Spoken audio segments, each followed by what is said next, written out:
ลูกสาวมามีบ่มีเวียกอันเลยก็เลยมาเฮ็ดเปียงน้องเฮงคือเจ้า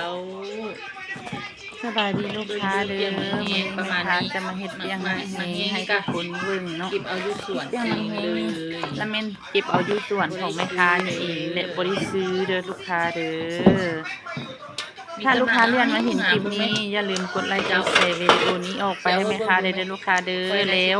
จะมาเฮ็ดคลิปต่อไปให้ลูกค้าเบิ่งเด้อลูกค้าเด้อขอบใจหลายๆเด้อไปให้แม่ค้าเด้อลูกค้าเด้อ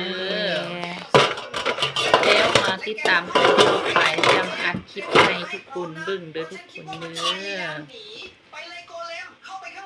ที่เราเฮ็ดเบิ่งว่าเป็นกินบ่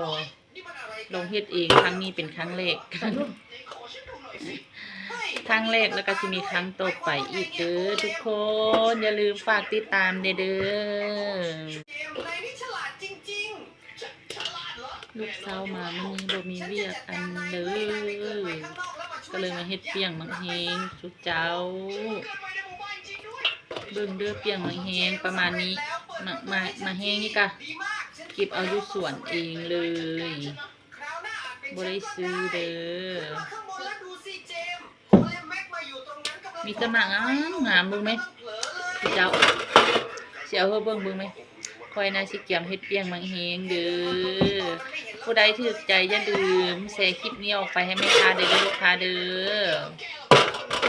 แล้วมาติดตามกันต่อไปยังอัดคลิปให้ทุกคนเบิ่งเด้อทุกคนเด้อที่ลองเฮ็ดเบิ่งว่าเป็นกินบ่ลองเฮ็ดเองครั้งนี้เป็นครั้งแรก